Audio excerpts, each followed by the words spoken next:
let me ask you. Let's start with January 5th, the day Okay. the day before. Were you in Washington D.C. or did you what day did you fly out of? You're in Texas, correct? Yes, I'm in Texas. Okay, so you went on a private jet, right? Right. So Right. you answered a call from President Trump to show up, and so the day before, before you started traveling, how did you feel? Obviously there must have been some anxiety, or what did you think was going to happen when you got there? Well, I got invited on Facebook from a guy who said, "Would you like to go to the Trump rally on a private jet, on my private plane?" And I had to think a couple, you know, I that was a hard decision, but I decided what the hell. And so I hopped on the jet on the January 5th along with a friend who came with me, and we went to protest the election fraud, what we felt to be the election fraud. I have to preface with that because I've been so trained. And we also went to protest government corruption. And I had gone to a protest before during COVID. So to me, it really wasn't about, I had no idea we would be going to the Capitol. I thought I Mm, was going to a Trump rally. And I was so excited to go to a Trump rally like we saw on TV a million times. okay, excuse me. So you had no preconceived notions that this was going to, you know, be a massive event. None. Okay. None whatsoever. I had no clue. I was a just completely naive. I thought we would be, I didn't even think, I just thought it would be a rally. I thought we would be sitting in an arena. Of course, I've learned a lot since that day to ask a lot more questions. I don't even know the name of the pilot who flew me there. Part of me believes that I was brought there on purpose, perhaps by someone who set the whole thing up, which is unraveling now, maybe an FBI person. Um, I had no idea. It was just like do do do do do do do. Went to a rally. We had a blast on the plane. It was me and four other people. They were Huh. patriots, and we had a blast. We were drinking wine, and the best time on the plane, I was like, "This is the way to go." Okay. So the flight there, you guys are having a great time. So Right. it almost sounds like you're like almost on a flight going to a vacation, or you're conducting a business cation. Where you Yeah. combine a little bit of both, right?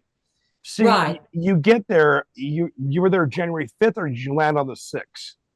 We got there on the evening of the 5th. Okay, so the other evening on the 5th. Okay, and so you guys, get a good night's sleep. You guys get up in the morning. The rally's supposed to start, right? Right. Okay. You get there. Tell me about what it was like, because you didn't know what to expect, and you said the word you used the word naive. Okay, Yes. so I don't think you really understood that there was going to be militias Oh and no. No. And I figured, okay. There could be some bad actors because I had seen on yeah. television like Rand Paul had was complaining about being attacked by some protesters. So I told myself, just stay with the crowd or stay with the pack and I'm going to be fine. So that was about the only concern I had in going. But once we got there, then you could kind of tell that DC is not a friendly place for Trump supporters. There was just a vibe in the air. Everything was closed. They were all masked up, which in Texas, we were no longer masked up. And so it was just this different feeling. And that was concerning whenever I was there. It was more like what the city looked like. It kind of felt like I was going to another country And how long have you lived in Texas? my whole life. Your accent is adorable, by the way. I'm just going Is to throw it out it? there. Yes. It's embarrassing. It oh, no, it's a very dignified Southern Texas accent. Thank you. So you're welcome. So you're there. You're getting a vibe from just things. It's got bad mojo to it right away. bad Okay. mojo in Okay. walking down the street. And I'm a real panicky. I can tend to be more not anymore after everything that happened to me since then, but at that time, I was panicky. I'm just a real careful person. Mhm. So walking to the White House where President Trump would be speaking from our hotel, it was freezing and all the businesses were boarded up and there was talk in the crowd that they may not have enough bathrooms and I just felt like they were not going to make this a warm place for us. And I was concerned about that on the way down, but it was more of like a carnival type atmosphere or a sporting event where they had the kiosks with people selling Trump hats and um, Trump beanies and Trump garb. And I got a sweatshirt and a scarf and the hat. So I was all decked out for all the The- photos later. I remember watching a certain news channel. It comes Yes. on for us at 5:30. It was World News, and they were saying one of the January 6th rioters, blah blah blah, Jenna Ryan, and I turned around, looked at the TV, and they had this little square box they'd shot on your face for facial Yes. recognition, and I was like, no way, and I was like, okay, so. Okay, so we're gonna clip this piece out, but we're gonna because I want to let you know I was shocked. I was like, You no should way. leave that in. Well, but the thing is, I mentioned Facebook, so because we don't want to connect Facebook in. Yeah, Okay. it's yeah. Toby disagrees. I roll the day. I think it was really good. I think that was good because it was so natural. And that's how it was. It was like a normal lady. And there I am. And they made me the center of this whole ordeal. And I was like, what the hell? Well, let me ask you. So you get there, right? Right? And you're walking there, and places are boarded up. In other words, they've prepped. They know there's going to be massive like rioting, and people just don't board their stores up for no reason. So Well, it wasn't really boarded up. It was just like, if you've been to DC, have you been to DC? no, Okay, yeah, DC is just not your normal place. Everything closes at 9 p.m. It's just not a very friendly place in general. It wasn't like boarded up like that. It was like, we don't like you. And there was BLM all over the streets and BLM flags everywhere. I'm talking massive banners. mm-hmm. So everything we are not in alignment with, because, not that I don't think Black Lives Matter, because I do, but I don't like Marxism. So everything we're not aligned with was all in our faces in the city. I'm talking plastered on the streets, the crosswalks. So that to me was like, what? Because that's not Texas. So, Yeah, but true. At the same point, and nowadays the country is so polarized. One of the things that I do with I like to bring out my what we do here at American Enlightenment is to bring unity and yes. also like so you get there and you're walking up and there's there's all types of t-shirts and hats being sold, so it's got a carnival atmosphere to it. So nothing ominous is happening yet. In a Okay. million years, I wasn't thinking ominous. Nothing was ominous. It was very peaceful. Then we get down to where the obelisk is, and that's where we're standing. And, we're thinking the news probably won't even show these millions of people. The news will say no one came. So we were really wrapped up in the narrative of what the news was saying about us. And we were like, they probably won't have bathrooms. Little things would go through the crowd. So that was the main thing for me. As crazy as it sounds, was like, where's the bathroom?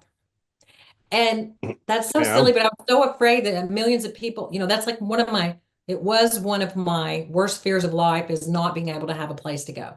So that might have saved us. It might have saved us a lot because we weren't there at the front lines because I was so concerned about getting to the bathroom that we left way earlier. And then we went to these food trucks. We were just kind of goofing off. And that was probably while Trump was about to speak.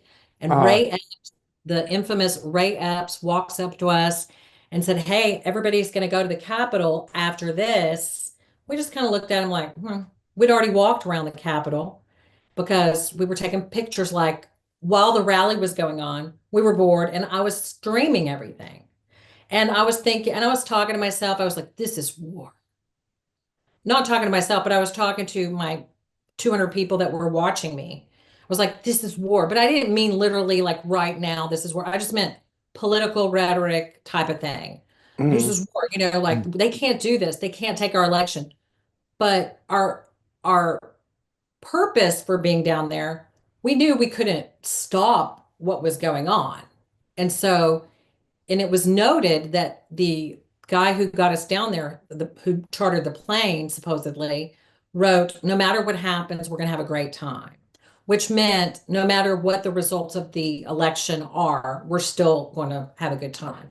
So we knew we were kind of in bad shape. It was January 6th and it was all certified. So, but we were still not happy. So, there was just me talking in the thing, talking about future. Like this is something we're all going to have to stand up. We're all going to have to let our voices be heard, and we're going to have to do things because it's January 6th. I'm supposed to be selling houses on that day. I'm not supposed to be in another city protesting and, talk, doing this. This was not what I was supposed to be doing. I was supposed to be home selling houses at the new start of a new year. And here I was paying my buck 05, doing my patriotic duty to go down to support President Trump, who had asked us to come to the Stop the Steal rally. And that was my true intention, but I was still streaming and it was boring, quite frankly. It was like, this is totally boring. What am I going to show these people? And so I just started talking because it was boring. Well, all of that footage made it to the news and they jumbled it up with photos of, bad violence. And it's like, I'm sitting here, this is war, but I had no idea what was going to happen later on in the day. I never saw violence or anything like that. So it was an odd situation. So you mentioned the front lines. You guys were doing other things, kind of goofing off. So then there was other people that were up on the barricades, where the police were at, and I Not don't. yet. Okay, so nobody was pushing on the police officers. That hadn't kicked into gear yet. No, this was before that. And then somebody had a little wagon and they had President Trump playing on the speakers of this radio thing. And we heard President Trump speak, but we'd heard him a million times. And so, I mean, we were just having a great time together. And I was like, we had walked 10,000 steps by then, and I was ready to go back to the hotel because I'd had my fun for the day. I was like, this is fun. Let's go back.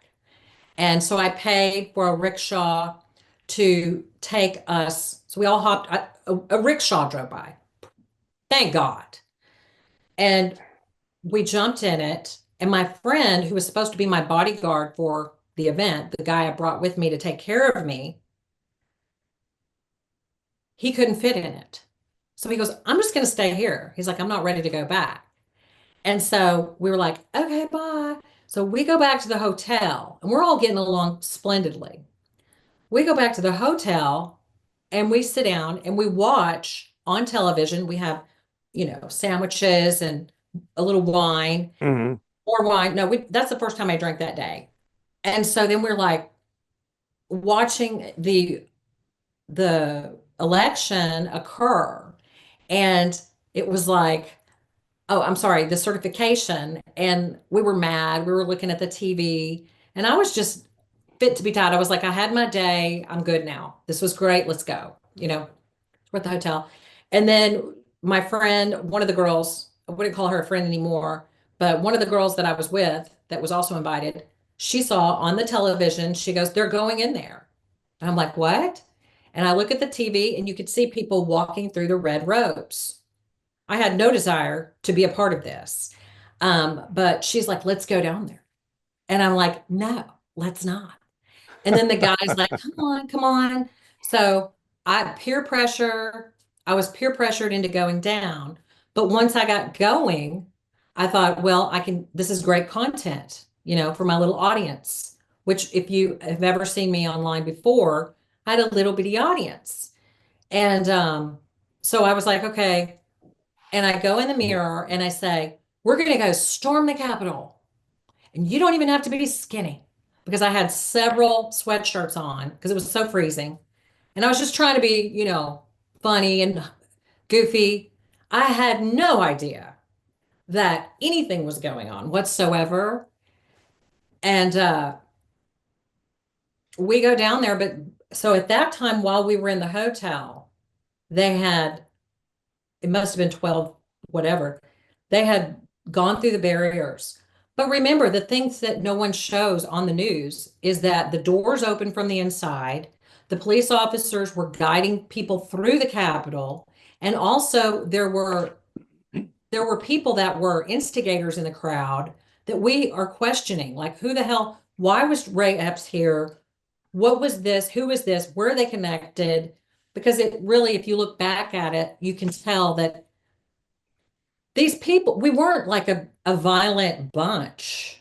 Everybody was peaceful and beautiful and red, white, and blue. And so from it to get from for that's why it would not register in my head of violence. But anyway, we go down there. They had already gone through the things, but I didn't even think of it like that. I just thought we're going to the Capitol because I had gone to the Capitol in Texas during COVID. We had marched around the Capitol and it was very non-eventful and peaceful. So that's what I was thinking. But I was pretty fired up. I was pretty loud and fired up. Okay, so you get there. Okay, so this is the second trip back for the day. Correct. This is Okay. we took a black car. All right. So you're on your phone. You're telling your audience we're going to storm the Capitol. Okay. No, this was at the hotel. I was at the window in the Okay. mirror. Gotcha. Just doing Okay. selfie video. We're gonna go storm the Capitol. You don't have to be skinny. Okay. That was bad. I mean, that came back to bite me. Oh, well, yeah. So you get down there, right? Mhm, The second trip, right? mhm, You're down mhm. there. Was Had they started putting together that little makeshift gallows that we saw on the news, or when did I that never saw happen? that. Really? Never saw that. Whenever we walked up, there was some issues, but it really, by then I was going, and people were going in, and I was like, I'm going to go in, and so we kind of funneled in, and we were protesting and saying USA, USA. We went in, I walked in for 2 minutes. Like I walked in, I said, I prayed. I was standing next to a police officer who smiled and was like, hey, walked in, prayed, and I looked around and I go, I don't like it in here. I go, ew. And these people were like, you can go that way. I go, no, no, thank you. And my other friends went all the way in and I walked out. And I was like, I've had enough of that. I don't like to be sprayed with stuff. So I got out and then I saw the broken window. Okay. I didn't see who broke it. Had I saw who broke it, I probably would have gotten in way more trouble. But I saw this broken window and I was like, oh my God, there's a broken window. I was like, I was just like wide eyed, like, oh my God. And knowing social media, knowing, my little audience, I've been a social media coach for years. I was like, I got to get a picture. This is history right now. I'd This is never agree. going to happen. This doesn't happen. This is a broken window. And then the curtains were waving in the wind. And I was like, okay, take a picture. And I was like, and taking a picture, I go, pictures do better if you're in the picture. And I go, and there was a little devil on one side and an angel on the other. And it goes, come on, this is a great picture. No, you can't do that. Come on. But it wasn't violent. It was just, there was no violence that I saw ever. If I had saw violence, I would have gotten in way worse trouble. And believe me, I'm grateful I never saw a thing of violence. And I never saw any property being destructed, or I would have gotten in way more trouble. But I saw a piece of property that had been destructed and took a picture, did the peace sign. And the fact that I felt not that I didn't feel that I didn't feel threatened by taking a photo, but it was because it was a very calm environment where I was. So there were different areas of the Capitol where the events occurred, And where Mhm. I was super duper calm. So I took the photo and then I uploaded it, and the rest is history. So it sounds to me like on the second trip, actually being in the building, it sounds like you're in the building maybe what, like 10, 12, 15 minutes or less? No, 2 minutes, eight Good. seconds. 2 minutes and 8 seconds. Dude, I walked in and walked out. So for me, I didn't feel like I was in there. Uh-huh. So on Twitter, when I got back, I was like, I didn't go in. And they were like, well, yes, you were, you big liar. And so the next day it was headline news. Jenna Ryan lies, says she didn't go in the Capitol, but here she is. And they took this photo of me and played it morning, noon, evening, all day, all night, that I was a big liar, that I went in. But that's as far as I went. It was like, but they made it into something it was not. And so then they took my photo and they published it. The FBI published it and put a red circle around it. And then I was in the Daily Mail, all the media you can imagine. I was in. This must have been when you got back. So you're in DC on the 6th. When did you guys fly out and say, you know what, I've had enough of this the next day, or when did you guys fly out? Well, I had enough after the picture and I saw everything. I was ready to go, but they were not. So I told them, I said, hey, I'm going to go stand down there. I'll be right over there by that building over there. While they were over there, trying to get hit with tear gas because it's like a Purple Heart or something. I don't know. And they wanted to stay over there. And I went over and started filming everyone. And, people were getting knocked in the face with tear gas, which I did not. Thank God, because had I gotten knocked then I probably would have gotten in more trouble. But I don't know if you're aware of the narrative of what's really going on. And I think it's interesting because, you know, 2 days ago, President Trump has fired many of the people in the FBI. Mm-hmm. And one of the people in the FBI was the prosecutor who prosecuted me. And, you know, she was corrupt. There was corruption involved in the entire event and weaponization of the justice system. And Kash Patel has a lot of things that he talks about where talking about how January 6th was a planned event.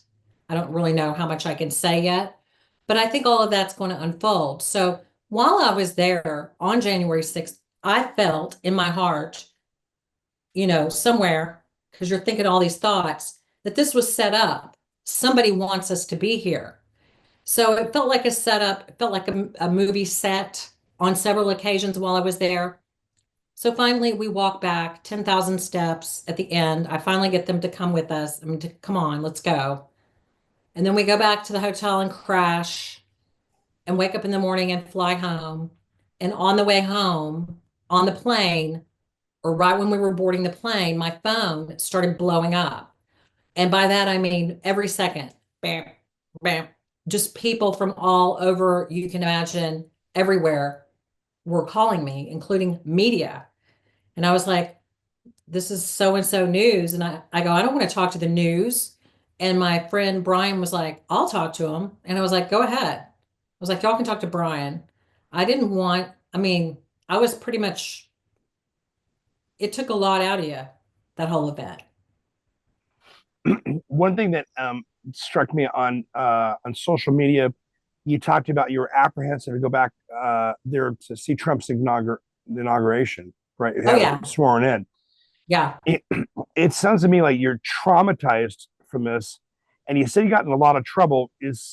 Are you open about talk about what happened? I mean, you were federally prosecuted, or I Yeah. I mean, mean, I'm about to file a massive lawsuit.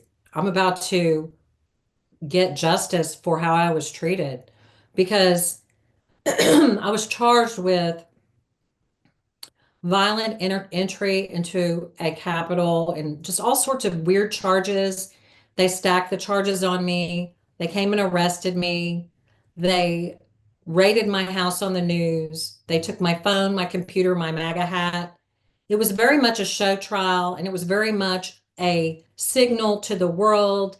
that you should not protest, that whoever does is an idiot, and you're going to be, treated like this in the media if you Mhm. speak out. So a lot of people were afraid of me because they were afraid they would be a target as well.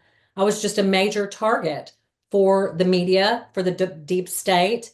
And then I was canceled by PayPal publicly in days following. And they, PayPal canceled me and then called CBS News and said, we're canceling her account. It's like they don't have a right to cancel me publicly. Like that's against their privacy policy. It's also against state law, federal law, and it really damaged me because the next day I was kicked off everything. Then I had to change my name, I had to close my company, and my entire life was destroyed. And I have massive damages from the way they treated me. One day I was being surveilled by a black van, followed. My house was being completely surveilled. All the media was talking about me that you can imagine, saying that I was a terrorist, insurrectionist, horrible person. None of that was true. I wasn't around any of the violent areas. And ultimately, it destroyed my life. I was canceled from society. Wow, that's horrible. It is horrible. And I'm going to bring up a point, and I'll reiterate this again. I'm going to quote you. You said 2 minutes inside. 2 minutes, 8 seconds. 2 minutes, 8 seconds, Yes. and that brought a lot of charges for just walking in. For walking in and walking out next to a police officer who did not tell me to leave. And the issue here is the way the media treated this event as opposed to the way they treated the George Floyd riots in June of 2020. Those people, if you look at the headlines around that time, Mm-hmm. it says protesters. It said mostly peaceful. Mm-hmm. There was room made, there was humanity in the reporting after the January 6th fiasco. It was riots, it was rioters, it was insurrectionists, and it was just complete bloodbath in terms of reputation. And many people lost jobs, lost homes. They were arresting people and keeping them, and they violated a lot of our civil rights.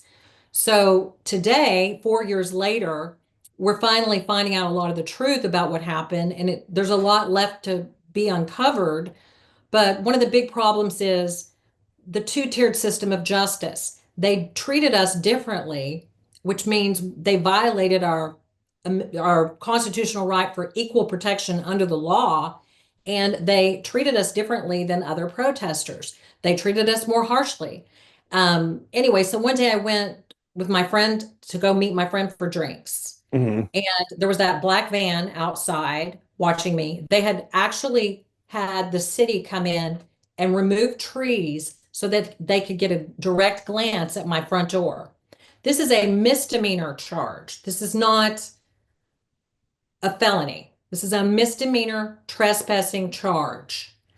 And if you can call it trespassing when you're standing next to a police officer, when the doors open from the inside, when they have the police officers who pulled down barriers, there's just a lot of fishy stuff going on. But okay, so they followed me or whatever. And the next day, and then I posted a photo on Twitter because I just felt like posting a photo of me and my friend smiling. I mean, I couldn't get on Facebook, I was kicked off. So the next day, the signal from the DOJ or whomever it was, they gave me two more charges. So it was like basically, you need to stop tweeting, you need to be quiet, you're not allowed to speak. So I was like, dude. So I had four charges for that 2 minutes, 8 seconds, And which is 5 years in prison. wow. Yeah. So you were looking at a 5 year stay in federal prison. If I Uh, remember correctly, I don't know the exact, but I think it's like that. Yeah. That's what I was thinking. Maybe 4.55 years. and So it was like, get me the hell out of these clinches. are you open to talk about how much time you did stay? Yeah, I went to prison. Ultimately, I was supposed to get probation, but they changed prosecutors right before sentencing because I tweeted and they didn't like it. And I actually did a blog post about this and just got over 1 million views on X on my blog, realjenaryan.substack. It's a very good story where I shared what they did to me. They threw me in prison for 60 days where I was left in a cold chapel, which was about 45-degree chapel. And if you know anything about prison, commissary is a big deal. They, because I refused the vaccine, so they kept me in this room with 30 other women, drug dealers, people who embezzled money in one room because I wouldn't get the vaccine. I had to stay in this one room for 60 days with no sunlight and no phone calls, which is extremely harsh. It sounds, it's worse than you can possibly imagine. It's sheer torture. Wow. So after all this, you've got your book that came out. Was when you wrote your book, was this a release for you to tell your story? Here's my book. I'll show you my book. So this is my book, Storming the Capitol. I started writing it. Even when I was flying on the plane, I knew that this was something. I didn't know what. And so I was literally, I knew it would be a movie someday while we were on the plane. It was weird. So I started writing it immediately after all this started happening. And then I just never could put it together properly.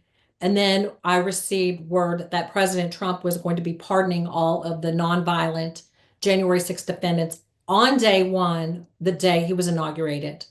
When I found that out, I called the publisher and I said, hey, we're getting a pardon. Meanwhile, I was getting millions of views on TikTok, just millions of views. And it was like, wow, wow. And so my publisher saw that and he's like, okay, let's do it. So we had 1 month and I sent him all that I had written and then they put it together and created my book that gives all the details of what happened. And is it a release? Yes. I feel like I'm in another world. Like I want justice for what happened. I want the Department of Justice, the DOJ. Christopher Wray has resigned. Merrick Garland, I think he's resigned. All of these people have weaponized the justice system against their political opponents. And I want retribution. I want justice. I'm mad about it. I don't appreciate it. So I'm in a lot of lawsuits. So once those come through, then I'll finally feel okay. Um, Okay. because my life was destroyed. My name was destroyed. If I died, it would be like, oh, that terrorist died. My legacy, everything about my life, and I had a wonderful reputation, is destroyed. And people think I'm a racist, bigot, entitled, blonde Barbie. And I'm not that. I'm so much more than that. And I don't appreciate that. So the book is giving me credibility, I think, in terms of, you know, it's just going to help in all areas. When you have a book published, it's like a social status kind of thing, especially if it's selling. So I wanted to sell. So your books come out. Uh, how does a pardon work? Did you get something in the mail, or your lawyer got something, or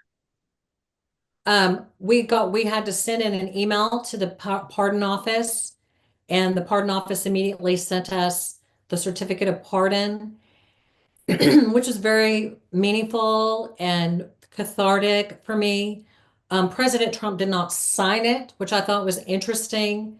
And I later realized that maybe this isn't even a true charge. I think that ultimately it was a fake charge. If the government set something up to happen and had uh, confidential human sources in the crowd and instigators and things to entrap us, then can you really be charged for being entrapped by the government? That's a great question. So I don't know why President Trump didn't sign it, but there's a seal on it and it's meaningful to me. And I really think it was a bogus charge. And I think that it was stupid. The whole thing was so stupid to destroy my life. what seems odd is that one of the things you described is the day that you got there, it seemed like there was bad mojo with the retail people around, right? Like they knew something was going to happen. And it kind of makes one wonder, uh, left aisle, right aisle, why wasn't the National Guard there or more? You get where I'm going with it?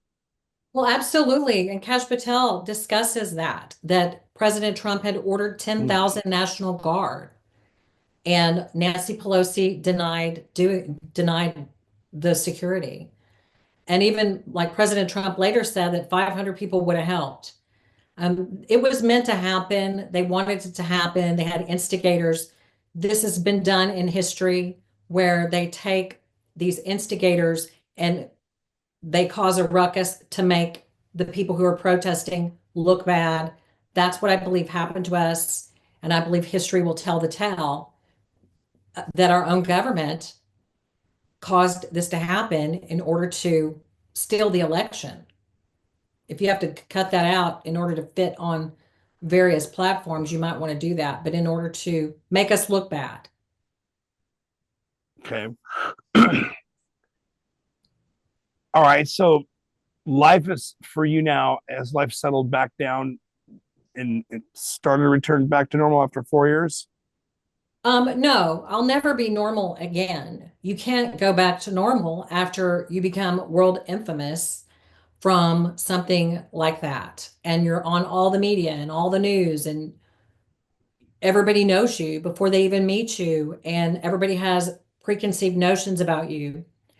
And it's hard to go back to normal. So every day I struggle with my own identity of who am I and what am I doing? And I'll write this book, and then how do you do that? And how do you, I'm an independent woman, and my livelihood has been destroyed, and I'm able to sell houses. I sell houses just like I always did, but it's a little bit more difficult to do. So I'm kind of one foot in, one foot out, trying to do something with my influence and build a podcast and all of those things, which is very difficult, as you know. Mm-hmm. It's very difficult work. And so having time to do it all and grab it and do it. Meanwhile, I'm doing a lot of lawsuits, and um, hopefully I'll settle a lawsuit soon and move to the beach. That's what Okay. I'd like to do. Yeah. House down by the ocean has been one of my gigs that I've always wanted to have. Um, Yes. that's been a thing of mine.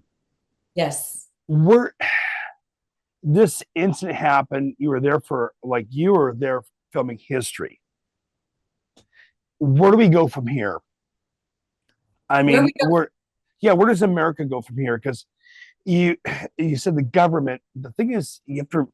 What begs in my mind is one side of the aisle gets into office, then you have one set of rules. Other side of the aisle gets in office, and all of a sudden the rules change. But where do we come together as Americans? How do we unify? Well, I think that what we need is truth. And I think once the truth is uncovered, I think that that's whenever the nation will be able to heal. So I think that we've had, and just in the last day, with the discoveries that Doge and Elon Musk and his team have uncovered among the USAID, the USAID, the Treasury, and all of the CIA and all of that, once all of that truth comes out, I think both sides of the aisle are going to be able to make a decision based upon facts rather than censorship, rather than information that's coming from places they don't realize. So I think what's happened is America has had a lot of things hidden from them, manufactured reality. And once reality is discovered and uncovered, I think we're all really much more on the same side. I think Democrats and Republicans can unite behind healthier food, behind, you know, holistic practices for health, behind being able to use your First Amendment rights of free speech and freedom to protest. And once everything is uncovered, once the election discrepancies are really delved into and not censored, once the COVID situation is really delved into and not censored, once we find out the origins of everything, I think once the country is transparent, then everyone can make their own decision, and that will lead to community. One of the things I do, I'm a bit of a pocket scientist. I have my own ideas where COVID came from, and I'll just go ahead and say it. It was made in the lab. Right. I don't think it was manufactured to upset our economy. I think it was leaked on purpose, but I Yeah. don't think I think it was designed to do two things, and then one thing that because we all love this country. Okay, Yes. my dad was a Greek immigrant, fought against the Nazis and the Italians in the Second World War.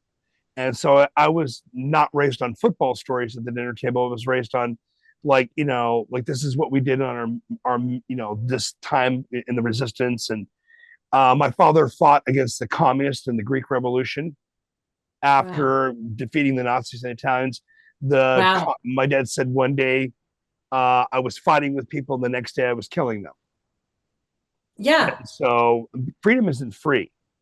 Right. And the thing is, I remember seeing that video of you, and you did. I think you had a stocking cap on. Correct me if I'm wrong. And Mhm. you just kind of had this like little girl look on your eyes, like, what is going on? You look like just the couple of segments they showed, and I saw it on World News, and I was like just blown away. And I'm like, okay, she's in a crowd of people. What is the story with this? Right. Yeah, I mean, nobody's smashing a window. Right. Nobody's, throwing something at a police officer, which I strongly disagree with the violence. Absolutely. Yeah. Absolutely. But at the same point, if there would have been more uh, bodies of law enforcement and maybe National Guard there that day, things might have been a lot calmer. Absolutely. Yeah. So But I feel like we were taken down a road that we ended up having to pay for ultimately. But I mm, think that it was a necessary road, and I think the way that the government treated us really bugged a lot of people, and it rubbed people the wrong way, and it yeah. woke people up because they were like, "What?" And you got to see the inner workings of what was happening. And so I believe that it led to a change in our country, and I believe that it's a historic change, and that's why President Trump won the election for the second time after being completely obliterated. And I think it's a cog in the wheel to help him get reelection, along with everything else that happened. But ultimately, the way we were treated was very badly, and people did not like that. And even people that were on the other side, they don't like seeing American citizens being smeared and canceled and having a struggle session in front of the world. So I think we helped to open up a lot of eyes. And so, with that, you know, would I go back and go if I had the opportunity? Probably not. Probably not. I wouldn't I would steer clear from, but that's a sad thing because we should be able to protest and not be afraid that our government is doing things to incite violence or shoot people with rubber bullets or use products. I mean, I have pictures. My friend took the pictures of this peaceful crowd just standing there, and the police officers are shooting them with, tear gas or whatever. They're just standing there and shooting rubber bullets at them. So I think that that's unfair. And I think that we were treated poorly and we got the raw end of the stick. And I think ultimately history will right these wrongs and we'll end up seeing justice. And until I see justice, I'm not going to be happy. So I will not be quiet, but I'll never be quiet. So I have to hand it to you. I will. Yeah, my respect. thanks. Yeah. I mean, a lot of people would have took a hit like that, and they would have just been real chill and, you know, and you're posting, and Yeah. but you're not. But the kind of thing is, if you think about it, uh, I wish your title of your book would have been "Storming the Capitol: 2 minutes and 8 seconds." Right. Yeah. Well, I had the title the whole time. It had to be that. And I told my publisher, I go, should I have it be that? And he's like, yes. And so I was like, okay. But it's storming the Capitol, unjustly accused, unwavering in truth. So that kind of balances out the polarization of the whole thing. But that's what I was accused of doing. And storming the Capitol, saying that is freedom of speech. It's protected speech. It's political Mm, rhetoric. Just because you say I'm going to go storm the Capitol, it doesn't mean that you're going to, do violence or incite violence. If all you have is your cell phone and you say I'm storming the Capitol, that is protected speech as a, case law from Brandenburg. I found out a lot about protected speech and what's protected and what's not. And everything I said that day was protected. And the government couldn't charge me with it. And so, but they were mad, so they threw me in prison. But there's causes yeah. of action. The and, government I- can't do that. and I'll point out something in the administration that was in the wheelhouse at that time. Right. So because you mentioned the government, excuse me, Right. the government. Who is the government anymore? Is we're in such a state now in the last 30 years, and we have a couple of different episodes where we shoot the messenger. We talk about like different things where the country's gone. Uh, I think what you saw, what you witnessed to, was a tea kettle that was whistling loudly, and that was the American public, because we hit at a boiling point. A lot of people had enough, Yes. and it got out of hand. Okay, I think we can agree on that. Okay, I mean, we can, but did it get any more out of hand than the BLM riots? No. The but here's BLM the riots were but much worse than people died. 33 people died. yeah, but here's kind of a catch So 22, right? And why don't we talk about them? You know? oh, I could bring up a personal story about BLM, Yeah. and I have personally seen. We had a mall up here. Bellevue Mall was sacked by BLM, and there was There you shopping go. lists. There were shopping lists of what they were going after when they broke into the mall. And Wow. I personally saw these myself. And because I know for a fact, because I was the consultant, how to decontaminate the mall for tear gas. Wow. Yeah. So I work with a lot with law enforcement, a lot of police officers in Washington, Oregon, sheriffs, what have you. They know me. So not on a professional basis, working with them. Yes. So when you're mentioning that, I wanted to make a point. It's called political fashionability. I'm going to coin a term now, and I'm also coined another term 2 weeks ago, or what it was, micromedia, because that's what this is, micromedia. Okay. Okay, politically fashionable is some, you know, there was a lot of African American people who have been treated unjustly in Yes. traffic stops, and we've all heard the stories. They're Yes. horrible, but Hmm. they're horrible. But police officers are people, and you Hmm. can't control what it's in a person's mind when you're a sheriff or you're, going through the HR. You don't know what's swimming around their brain or how they're going to react because they aced everything, but they flunked common sense when it comes to dealing with the public, because they're dealing with, because we're all Americans. Hmm. Every color of the rainbow is an American, right? Right. There's many, many different people here. Um, at the same point in time, what's politically fashionable is what the current administration deems what is a just thing to be protesting, and a lot of people have villainized the Trump and "Make America Great Again," which, when you think about the words "Make America Great Again," what are wrong with those words? Right. I don't see anything wrong with those words.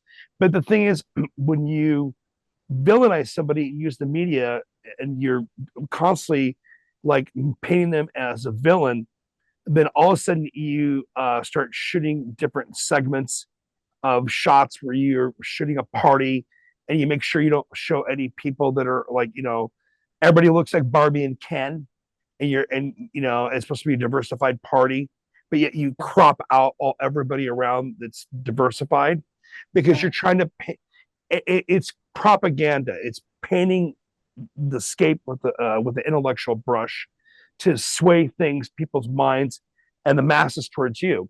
Most people, in my opinion, don't watch the news enough, are not in the know, and don't compare news networks. Correct. Okay. And I was watching something the other day. A friend of mine, who's an avid X follower, text me the a plane load of people going back to Colombia. The legals were denied entry to Colombia because the Colombian authorities would not let the plane land. So our jet, or whatever, our military jet, was turned around. And Trump, I have to hand it to him, popped off and said, well, then fine, we're just going to drop a 25% tariff first week, and then we're all going to deport all your nationals. They're here on diplomatic visas. They're all out of here. And within 1 hour, the president of Colombia pops off and states in their second text message that he'll send his presidential plane on their dime and come pick up their folks and come pick them up. Right. Okay. Now I'm watching the news.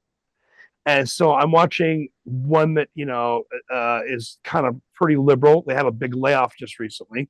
But they're talking about like the coffee's going to go up, bananas are going to go up, right? But no mention of it's been resolved within 1 hour, right?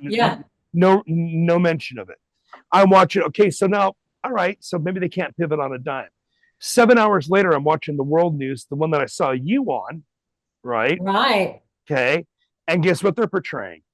Same thing, but no mention that's been resolved. And it was because it was resolved with a very forceful hand. And I'm like, he was like, okay, well, if you're going to do this, then this is the repercussions, and you're going to take your nationals back, or we'll do this. And I'm sorry, that's just the way. If you're running a business, that's the way it works. When fine, if you just insulted some of my customers, we're going to cut you off as a vendor, or we're going to stop doing business with you, right? And that's how. I mean, his style is completely different from a lot of persons, but he got his point across. But if you're trying to villainize the situation, you're just reporting snippets and you're taking things out of context. I would imagine maybe this interview here, I'll probably have like snippets of myself probably plastered all over the place. So, and is this the society? Is this the America that we want now, that we're in a banana republic? Like if you protest something, right, and you're in the current administration's office, you're not the political fashionable person that day, then you're going to pay a heavy price for standing up. I don't think that, I personally do not think that what happened to us was because we weren't the fashionable ones. I think it goes so much deeper.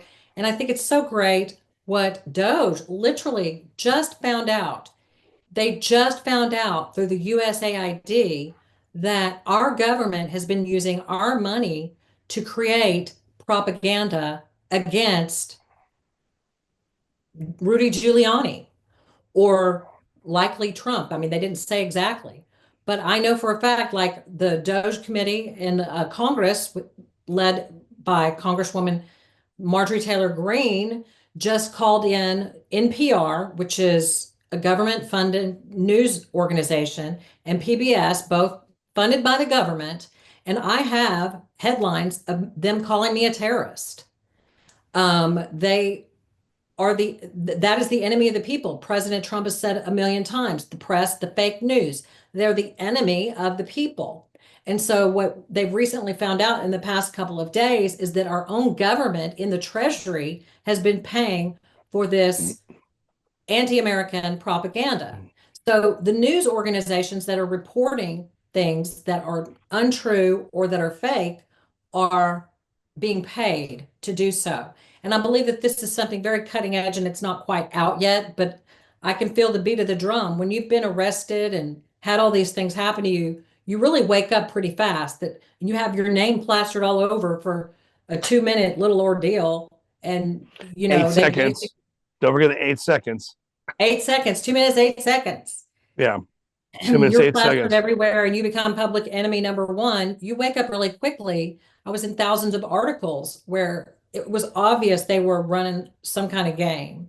And I want to know where that game came from because it's not just about right and left. It's about the deep state. It's about the bureaucracy.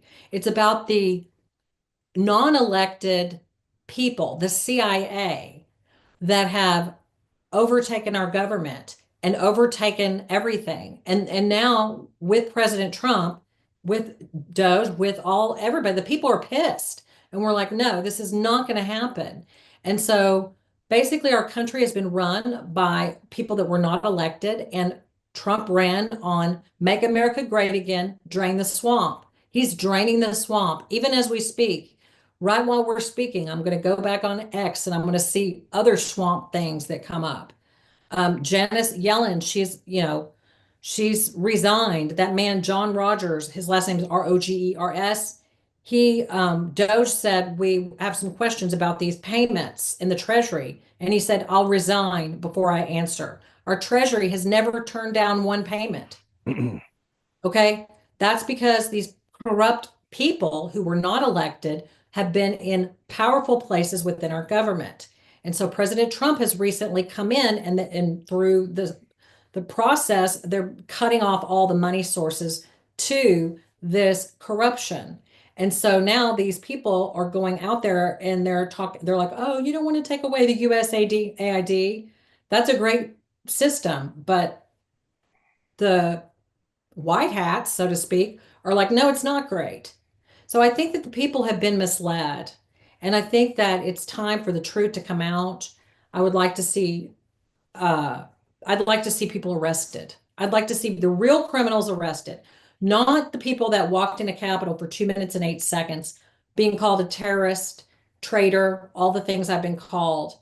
I think we need to see real accountability from elected officials who are corrupt, who have been bribed, who've been stealing, who've been fleecing from our country for the past 20 plus years.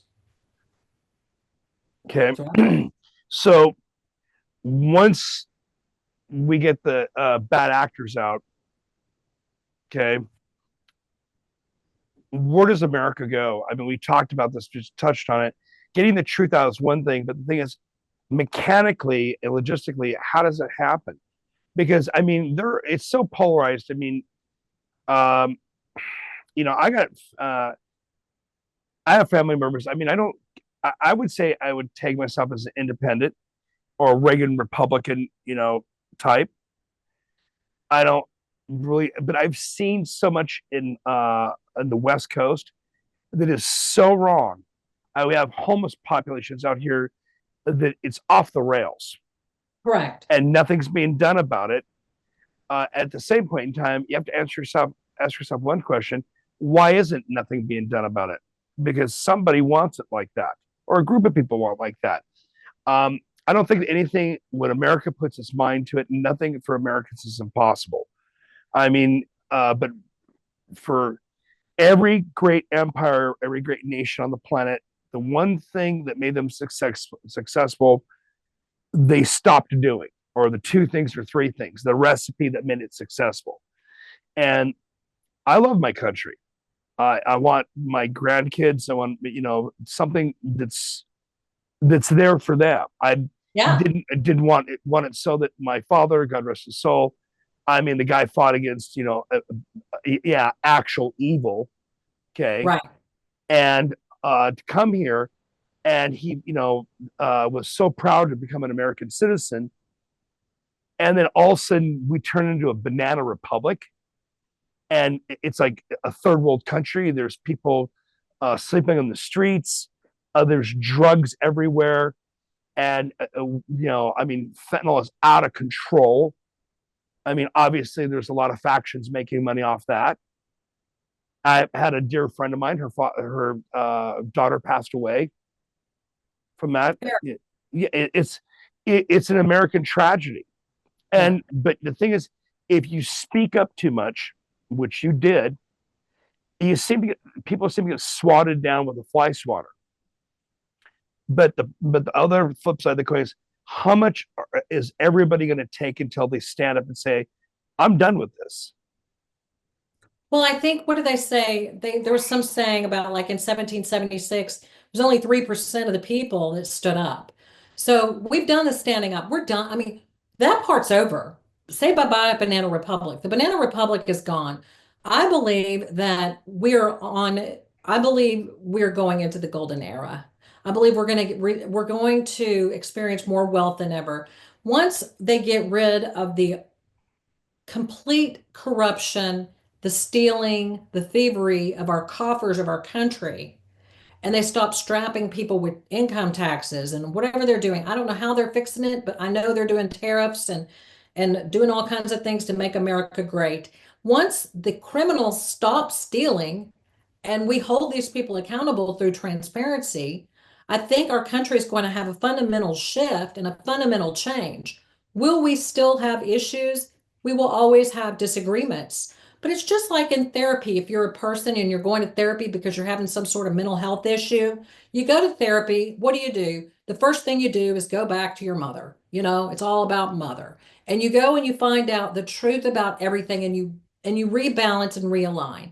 So that's what I think is happening now. We are getting down to the bare bolts, to the nuts and bolts, to the bare truth, and we need the truth so that we can make decisions for the future.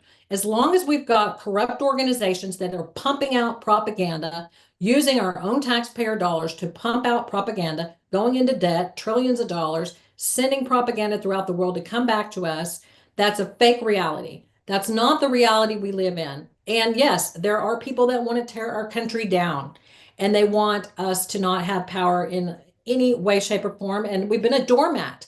We've been a doormat for all these years. And now President Trump is grabbing the reins and saying, no more doormat. You're not taking advantage of us anymore. And ultimately, that's going to benefit every person, regardless of your race, regardless of your political beliefs, regardless of what you want to do. They want a small government.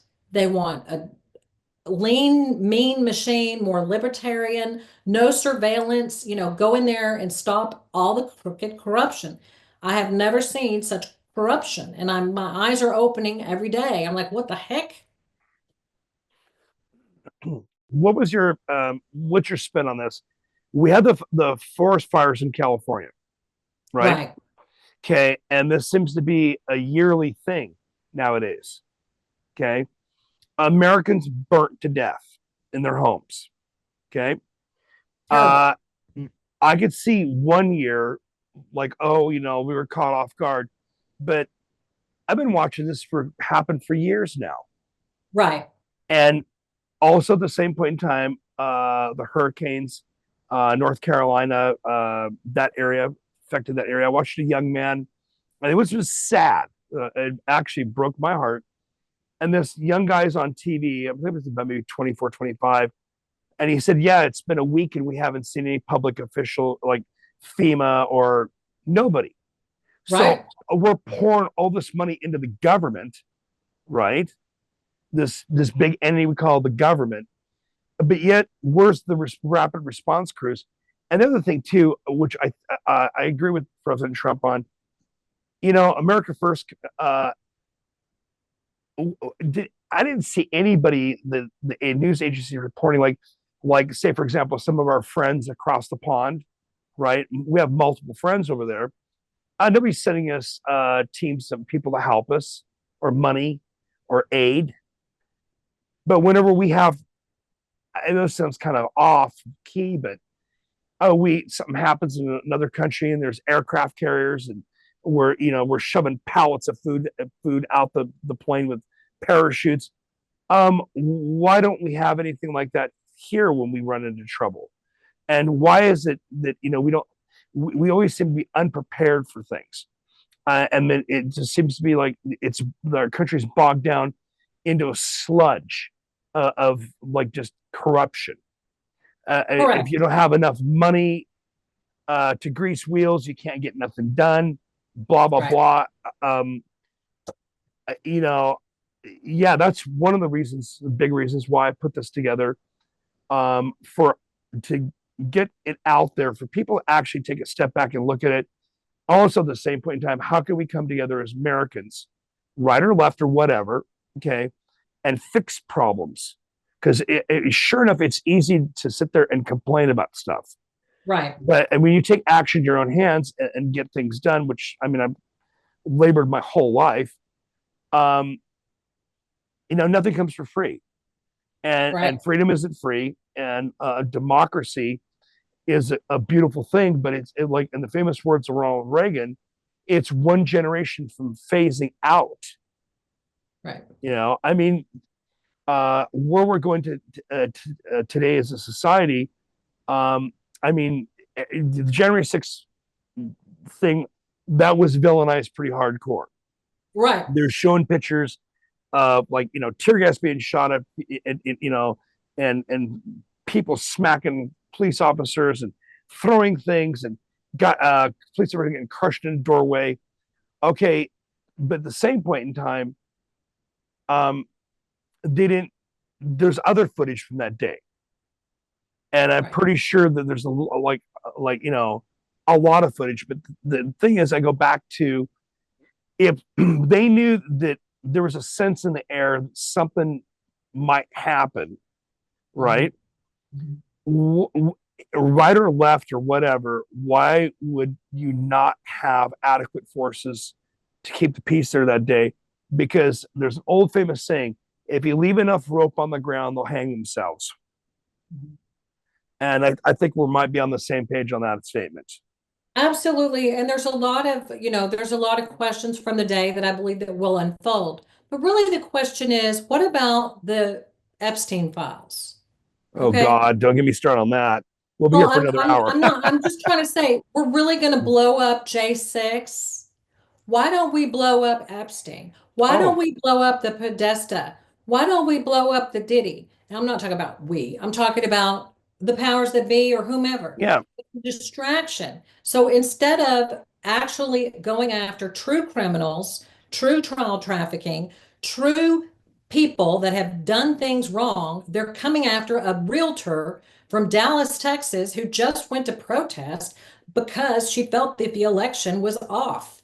So that is a problem. The way I I was agree. put in thousands of articles with an Epstein list and an island is insane. Well, That shows right there where mhm. we've got to get all the truth out. The personal assistant to Epstein, uh, Okay. she's in federal prison right now, and it's awfully quiet. You don't hear about her anymore. Right. Like she just disappeared off the map. Well, they have all the information and what they're supposed to be doing is declassifying. And I think that they're very methodical. I think President Trump has had 4 years. And I think during those 4 years, he definitely had a concept of a plan. And that plan is being done right now. And I think one by one, little by little, we're going to go back and get all the truth about everything and bring that out to the public. And I do not think that we're going to see any more, hopefully, any more corruption. Do I think there's going to be problems? Yes, there will always be power differentials. There'll always be power plays. Right now, the Oval Office is, commanded by Trump, and that's great. But I think it's going to be commanded by, we're going to see a more conservative bent from here for a very long time because Mm, we went so far left that it really took its toll. So you don't want too far right, you don't want too far left, you want to be in the middle. The pendulum right now is going woo all the way on the other side. So I'm glad to see the changes that are happening in America. And I'm glad I really want to hold people accountable. I want transparency, accountability, I want justice, I want arrests of people on the Epstein list who trafficked children. I'm not okay with that. agreed. I'm not okay with me going to prison and them walking out free. That's not fair. I haven't had a speeding ticket in 10 years. I am not a criminal. I am a patriotic American who went to protest what I felt was a stolen election. And that's, supposed to be my First Amendment right. And it is my First Amendment right. But unfortunately, it was not honored in appropriate way. And so therefore, they were all fired. Going back to the Epstein and the Gazelle thing, right? Right. And how Diddy was having these, like, in my opinion, Luciferian events Right. at his place. There's talk about children that are being raped, uh, Right. and he was putting people in drugs and then filming them and then using it to blackmail them. I mean, how much more, but Epstein sounded like he was the same kind of clown, same type of guy. Right. Getting high powered people into precarious positions and using it for power plays. Okay. Right. I think that you're always going to have like good and evil, no matter what. But at the same point in time, what made America great, in my opinion, was the fact that we're a nation of inventors. We were producing things, and most importantly, we were a nation of right and wrong, of Right. morals. We've always stuck up for the little guy. Some countries getting bullied, we jump in there, and of course, countries, presidents, people will make mistakes. But at the same point in time, for people that we allow in government from this point forward, I think just electing people in, but we need to really look at the people we're electing. Are they getting want to be elected because they love their country, or are they electing themselves so they can line their pockets Right. and get, well, how many politicians, and I don't want to quote any because there's too many of them, come in and they're worth maybe 200 or 300 or half million, and they Mhm. leave after X period of time and they're worth 60 or 70 or 85 million on the Mhm. books. That's Mhm. not counting the stuff that they got stashed. Mhm. Yeah, well, their salaries are like what, 190,000 a year. So what, book deals, speeches? I mean, Insider trading. So, yeah, I mean, yeah, I think that there's two kinds of people. There's somebody that would take a bribe, and there's somebody that would not. yeah, So, for me, being taught right and wrong, I know the law of God, and I know that you can call it karma. I don't care what you call it, but it's evident. And if you harm people, eventually you're going to have to pay. So I have a fear of God. I have a fear of, I just have to make sure that I'm on the up and up in my life. So we need people like that. We need people with a conscience. And we mm-hmm. have so many people that are likely psychopathic who are going to do things regardless of whom it hurts. And that's a problem because they're stealing. If they're taking money from big pharma, yet making these drugs available to people when there's other options available, that would have been better. These people are so corrupt. So we've just got to pull these nasty weeds out and get some strong American patriots in place and get together and work it out. Like, for example, Elon Musk, he has a different opinion on the H-1B as other people in the Republican Party have.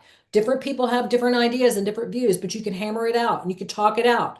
As long as everyone ultimately is for the good of the people, we can work things out. It's when people start becoming corrupt, when they start taking money under the table and doing things that are detrimental to the people instead of, if they're trying to enrich themselves rather than doing what's right for the people. If there was a wonderful test we could take to show what levels of empathy someone has, what levels of consciousness a person has, or what their conscience level is like, their psychopathy level, that would be great. But we really don't have that. So we really have to depend upon actions. And one of the things that's going to hold people accountable is transparency. When you do that, buddy, you're not going to be able to hide behind the mainstream media anymore. You are going to be called out on platforms like X. On we need free speech. We need to stop censoring speech. We need to make sure that our basic fundamental rights are honored. And once that happens, we can start calling people out and stop sweeping it under the rug. Bring it out to the open. Bring what's in the dark into the light. Pull out the Epstein list. Pull out the Diddy list. We want to know. I don't care if it's Oprah. I don't care who it is. I mean, I don't know that it's her. I don't know who it is, but I want to know so that we can all, it's like having a gigantic zit that needs to be popped. We just need to get the truth out. It's just like the world is stuffed up. It's constipated with lies and corruption. We just need to, let it all out. We don't care. We want to know. Tell us the truth. And then let's move on with our lives. And we can disagree, but we don't have to hide these gigantic elephants in the room that are a gigantic Epstein list or Podesta situation. Stop hiding and lying. It's coming out. It's coming out and it's disgusting, but we have to find out. These people need to be held accountable so that we can stop going after our citizens who are peacefully protesting. Let me ask you a question. Have you seem like an alpha female? Would you agree with that? Yes. Have you ever thought about running for office? People have mentioned that I could. I would be super nervous about it just because, but I mean, how nervous can I get, right? Like You just put it on the table and put it on the line in the last 10 minutes ish, because that's what I want to go a little bit over. You spelled it out, and my thing is, people that get elected who are making whatever salary a politician makes, when after say 4 years of their terms up or 8 years or whatever, and they come Mhm. out, they shouldn't be worth 60 or $70 million or some Right, unbelievably large sum of money, because they're not an entrepreneur and they're not a CEO of a powerful company, and they correct. didn't invent the next widget. Uh, the money came from somewhere, and Yes, we need people that'll get into office that will right. actually like not take a bribe. That if they, I if somebody invited me to one of Diddy's parties and I was actually asked to stay afterwards, I'd have called. I saw some stuff like that. I'd have been on the phone with the police. You Yeah, know, I mean, yeah, hello. I mean, the guy's worth, what was he worth? $400 million, and right. he's in his jail cell, and he's actually trying to use his weight to sway things around now. And Right. but he's in the justice system has got him now. But the thing is, why did it get that far? Mhm. How did Epstein get to a point where he's like flying underage, women, young women, girls, whatever, boys? Epstein Island. It sounds like a pedophile vacation spot. Uh, Yeah, I mean, you know, our whole entire country, they're finding that, they're saying that our government is paying for this. So there's a lot of stuff yeah. that they're trying to hide. They're trying to hide, and we've got to get the corruption out. And the reason that they're hiding is no one is demanding it. We have to demand transparency, and then we have to demand accountability. We have to demand that these things are taken care of because as long as they're hidden, it's like living a fake life. We're living in a fake world if we're going to allow criminals that are harming innocent children, trafficking children, if we allow them to exist in society, we are living a lie that must be uncovered and it must be dealt with, or else it's like having a big wound that's constantly occurring and you can't heal if you have a wound. So we have to clean out the crap, get these bad guys, arrest them, put them away, let everybody else see. If you do this, this is what will happen. You will be shunned. You will be your name will be in all the papers and you will feel like a big piece of crap. Well, don't do that to citizens. Do that to the true criminals who deserve it. We've got to get the answers. And I think that's what's happening with the new MAGA. And I think that's why he's moving so quickly, is I think Mhm. I mean, he's waiting to get, I mean, I'm kind of watching what he's doing, and I think we're going to be good. So we're going to be great. It's all going to be okay. I feel completely confident that everything is working out and we're going to be great. But we need good people. Have just real quick, have you ever seen the movie The Sound of Freedom? I would not watch it. You haven't watched it? No, because I can't as a child abuse survivor, not sexual Uh, abuse, but child abuse survivor, uh, I'm overly affected and I cannot watch that. I'll oh, watch a lot of things and do a lot of things, but that won't be one of them. So I I, won't be, I go hear ahead. you. I'm a survivor as well Yeah, myself, yeah, but I did watch it, and it opened my eyes up to the trafficking and just how evil people will get to make money. right. And I think that that's the touch we've touched on that quite a bit today. Is there anything else you'd like to say as a parting statement? I'd like to say, everyone go buy my book on Amazon and leave a good review because I need good reviews and book sales. So go and buy one and All go and sign up for my blog. It's absolutely wonderful having you on. Thank you So so much. It's very nice to meet you. it's very Wonderful nice. conversation. Very nice to meet you as well. Thank It you. was a pleasure. Very Wonderful to meet you. dignified. Nice to meet you. Thank you. Have a good day now. You too. Bye-bye. Bye. Hey there, podcast lovers. Dive into the world of ideas with the American Enlightenment Podcast. Follow us for mind-expanding episodes that keep you curious and inspired. Visit our website now and join the conversation.